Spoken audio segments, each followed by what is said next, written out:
जरा एक बार छोटा सा क्लिप है, सुनिए। 2019 के लोकसभा के अमेठी के चुनाव में मैंने श्रीमती वाड्रा को नमाज अता करते हुए देखा था सड़क पर। अब आप कहेंगे कि नहीं, यकीन नहीं हो रहा, यकीन नहीं हो रहा, ऐसा थोड़ी ना कह सकते, ऐसा तो हो ही नहीं सकता है।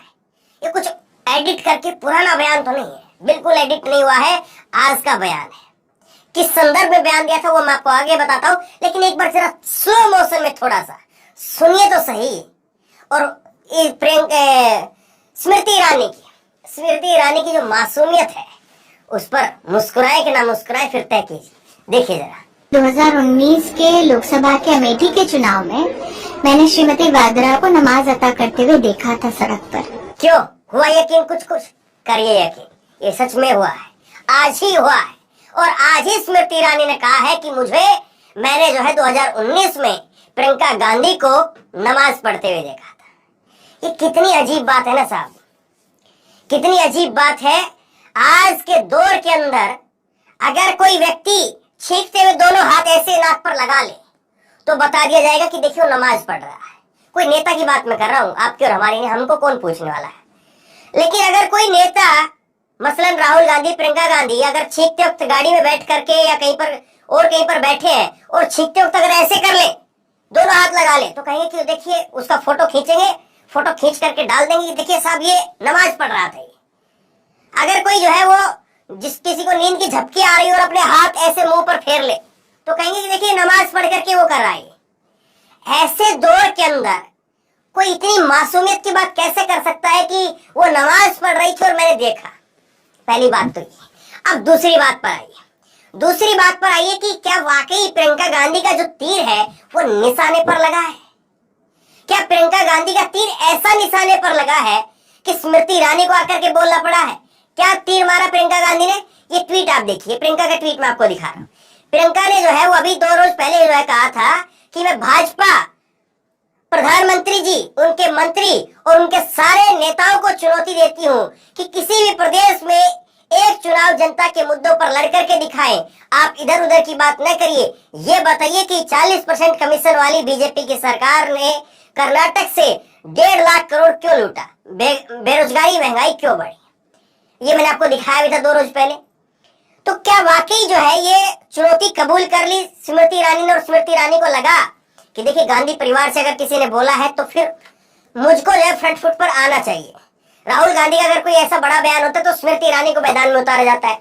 अब कहा जा रहा है कि राहुल गांधी को डिस्क्वालीफाई कर दिया है तो वायनाड से जो है वो प्रियंका गांधी लड़ सकती है, या प्रियंका गांधी जो है वो 2024 के अंदर अमेठी से लड़ सकती है। तो यहाँ पर जो है स्मृति ईरानी को लग रहा है कि कहीं ना कहीं जो है वो अभी से अटैक करना शुरू होना चाहिए, और इसीलिए उन्होंने कह दिया कि 2019 में जो है अमेठी से जो है मैंने सड़क पर इनको नमाज पढ़ते हुए देखा। आपको यकीन होता है? अब इसको लेकर के जो है आप देखिए कि कांग्रेस की प्रवक्ता सुप्रिया सुले उन्होंने क्या कहा है। स्मृति ईरानी चुनाव प्रचार के लिए कर्नाटक पहुंची है। यह देश का दुर्भाग्य है कि महिला एवं बाल विकास मंत्री जंतर मंतर पर बैठी बेटियों के लिए एक शब्द नहीं बोलती हैं। वे मुंह तभी खोलते हैं जब राहुल गांधी के खिलाफ कुछ बोलना हो। अब देखिए 2019 में जो है वो जब देखा था वो स्मृति ईरानी को अब तक याद है, और स्मृति ईरानी जो है वो प्रियंका को नमाज पढ़ते हुए देख लेती हैं, लेकिन जंतर मंतर पर बैठ करके जो वहां पर मोबाइल की टॉर्च में रोटियां खा रहे उनको नहीं देख पाती हैं। सुनिए जरा सुप्रिया सुले को।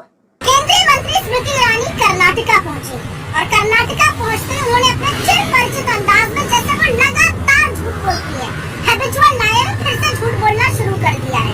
लेकिन कर्नाटका पहुंचने पर आपसे सवाल बड़े तीखे और बड़े वाजिब हैं। सवाल आपसे ये है कि अपनी 40% कमीशन की सरकार पर क्या बोलिएगा?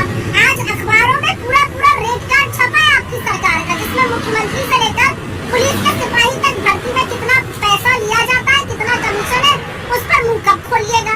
आप चुप्पी कब तोड़िएगा? जो कर्नाटका में आपकी सरकार ने भ्रष्टाचार का आतंक मचा रखा है, जो कर्नाटका में बेरोजगारी का आतंक मचा रखा है, जो कर्नाटका में भाजपा की 40% सरकार ने महंगाई का आतंक मचा रखा है, उन विषयों पर आप कब बोलिएगा और कब तक आप मुद्दों से भटकाने का प्रयास करिएगा? ये इस देश का दुर्भाग्य है कि इस देश की महिला बाल विकास मंत्री जंतर मंतर पर बैठी हुई बेटियों के पक्ष में एक शब्द नहीं बोलती और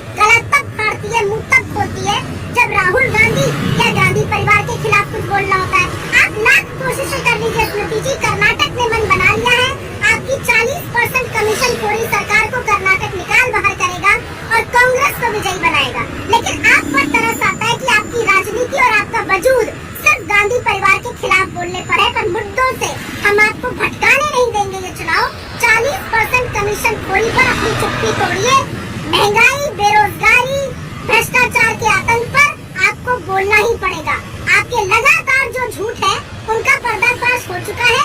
यहाँ पर आकर कर्नाटका की बात कीजिए। अब सवाल सीधा सा है, सवाल सीधा सा है। आपको क्या ये लगता है कि स्मृति ईरानी जी इतनी सीधी है, इतनी भोली है, इतनी मासूम है कि उनको तब समझ में ही नहीं आया होगा कि ये नमाज पढ़ रही है तो इसका कोई बेनिफिट हम ले सकते हैं नहीं ले सकते हैं राजनीतिक तौर पर। और आज उनको समझ में आया है कि हाँ ये नमाज पढ़ रही थी तो उस बात का जिक्र आज मैं करती हूँ तो फिर जो है मुझको फायदा होगा। इसका संदर्भ मैं आपको बताता हूँ। संदर्भ क्या था? संदर्भ ये था कि कांग्रेस के जो अध्यक्ष है DK शिव कुमार कर्नाटक के, उन्होंने कहा था कि हम अगर सरकार में आते हैं तो हम जो है वो हनुमान जी के मंदिर बनाएंगे, उनका विकास करवाएंगे। इस संदर्भ में जो है प्रियंका ये स्मृति ईरानी की तरफ से कहा गया कि वो मंदिर कहाँ बनाएंगे और वो सरकार में आएंगे तब बनाएंगे ना। उन्होंने ये पहले जो है वो प्रियंका गांधी से पूछ लेना चाहिए, क्योंकि वो तो इस्लाम की उपासक रही है और जो एक इस्लाम का उपासक हो मानने वाला वो कहाँ मूर्ति पूजा को मानता है। ये बयान सोचिए जरा इस बात को।